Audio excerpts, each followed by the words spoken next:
If you have ever been curious in the Crusades or the Inquisition, that it was similar to Outlander, which exists in the background somewhere. Welcome back to my channel. I am Brenda and this is Reading by Myshelf. I decided to pick up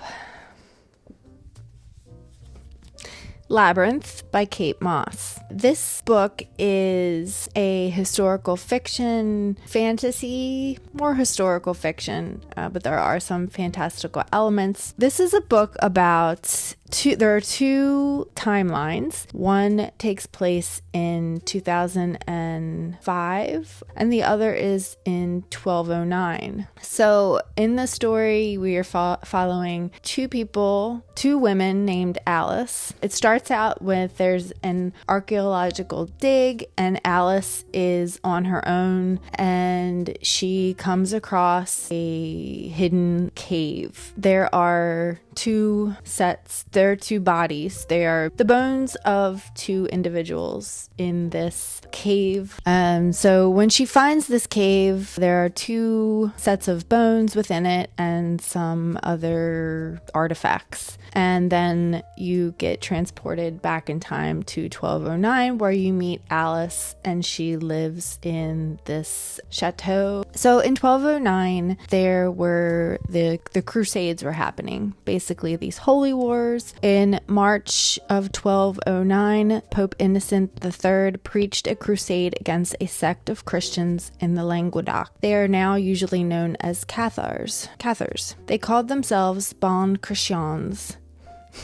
You like my French. And Pope Innocent aimed to drive the Cathars from the Midi and restore the religious authority of the Catholic Church. The northern French barons who joined his crusade saw an opportunity to acquire land, wealth, and trading advantage by subjugating the fiercely independent southern nobility. This book takes place at the start of this time period and it follows Alice.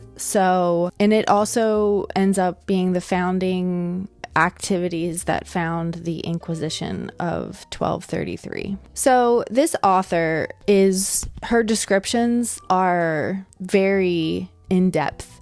You can obviously tell that she loves the French countryside and it really shines through in her descriptions, and as well as her incorporation of words that also reflect the mysteriousness of the plot. Though I will say this book has been slow to start. I am 200 pages in and I think I'm now just getting into the action. You get a little bit of action at the start when the archaeological dig is happening and present day Alice discovers these set of bones. So you get a little bit of that at the start, but then it really slows down and she really pulls back on the reins and she goes all in on describing the time period of 1209, the countryside, the setting. She really goes all in on that, which I don't mind. I do like when the setting is described, especially this setting, because it's so atmospheric. It really takes you back to that time period, which I think is kind of essential when you're reading a book with dual timelines and when you're reading one that's so far back in history, really getting yourself situated in that time period so you are familiar with how society works and the important details that really will come into play later, I believe, that will be essential to fully grasping the significance of this plot. But it's definitely very clear that she holds a special love for the French countryside. It feels very authentic, and she writes abundantly with imagery, using similes and metaphors and detailed descriptions from everything to the smells and the food and the flowers and the dress that they wear and even so far as into like the relationship dynamics that were pretty normal for that time. The differences in how parents treat their children, the differences in how husbands and wives interact. A lot of these marriages back then are set up not by choice, and that is definitely reflected in this story. So while I said this is definitely slow to start, I think that we're getting into the action now. It is told through multiple POVs, so you're getting not only the two Alices, you are also getting in 1209, you're getting Alice's father, her sister, her husband, and even some of the other, residents within this small community. So, also, I wanted to mention there is a kind of secret society formed around the keeping of this grail, which is kind of the premise of the story. There's the Holy Grail and the real story of the Grail. So anyway, that's where I am. I'm liking it. I wouldn't say that it is, a 5-star read for me at this point. I'm going to keep going, and I hope that it picks up a little bit. So I will keep you posted. This book is 700 pages long, but I am moving. It is a quick read. I'm moving right along through it. So I'm hoping that I will finish this in, a few days. Keep you posted.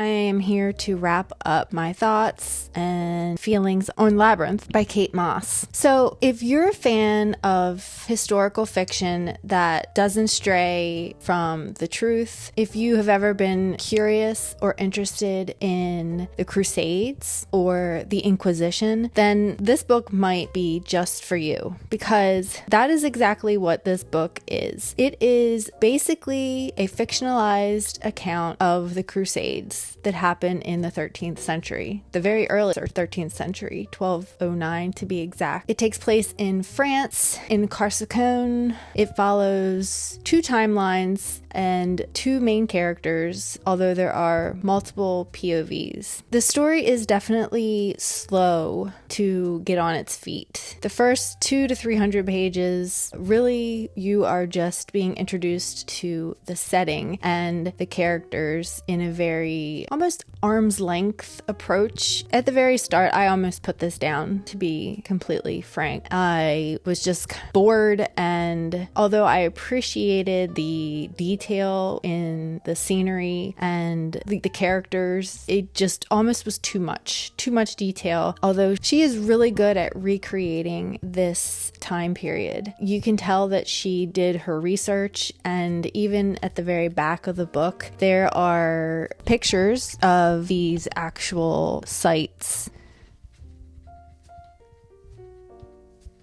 that are found in that part of France. So her love for this country really shines through. And while the story itself is fiction, most of the factual information regarding the Crusades and what led to the Inquisition are actually on point and very truthful and accurate. She is obviously a stickler for the historical accuracy. So while it is slow, it does eventually build up to its climactic middle and end. And because you have been so just dropped into this setting, it really allows you to soak that all in and almost have this familiarity with it. So as these horrifying events are occurring, you feel out of place in certain settings and you feel at home in other settings. And so it really becomes this gut-wrenching experience when these invaders, these crusaders, Crusaders come to their home. And you really kind of fall in love with the characters as they are experiencing these things and sacrificing. I really enjoyed the experience of being immersed in this 13th century version of France. And while the present day version is just as luminous, there's something to be said for that atmosphere that was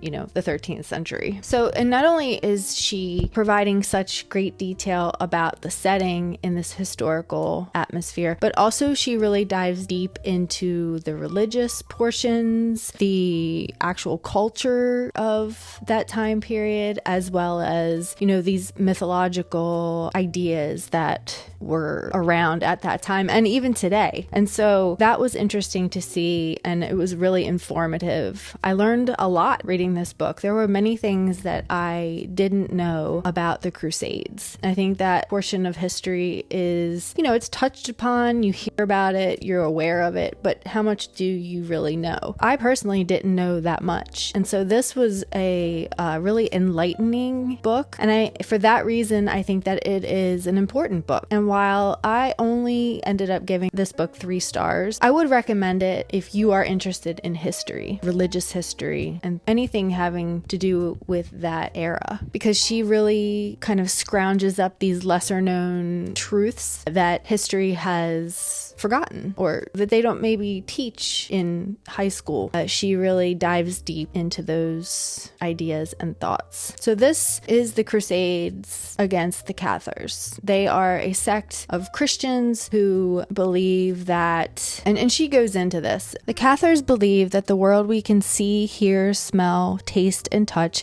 was created by the devil.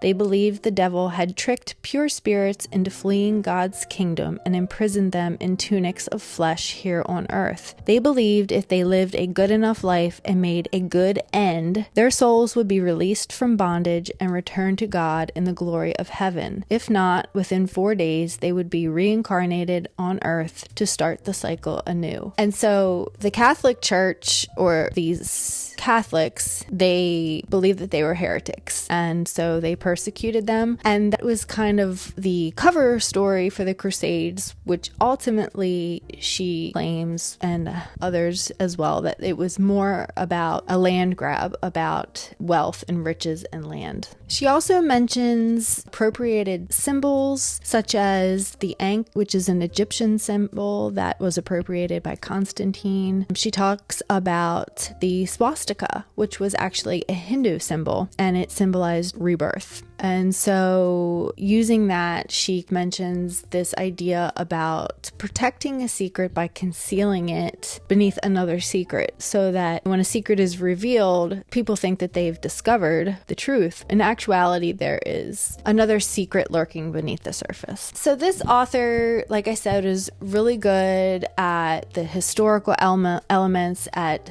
recreating the setting, at character development, and getting you invested in these characters if you can stick around long enough to get to that point. Because I will tell you, the first half of the book is a slog, and it was tough for me to get through. I had to push through, and I only did that because I knew at the end it was going to pay off, that there was going to be value had in sticking with it. Her prose is full of imagery, and it is very easy to read. It's not heavy or dense. I did really fly through this book. I think I read it in 7 sittings, maybe 8. And I had originally picked this up because somebody had said that it was similar to Outlander, which I do not agree. The love story in this it's there, but it is barely there. It is a whisper in the back. It is nowhere near a main plot point. It just kind of exists in the background somewhere. I would say, and actually there is one version of the love story that actually felt very forced. I didn't buy it at all. I thought that it was just a box that she needed to check. And so she threw it in there at the last minute, and that was that.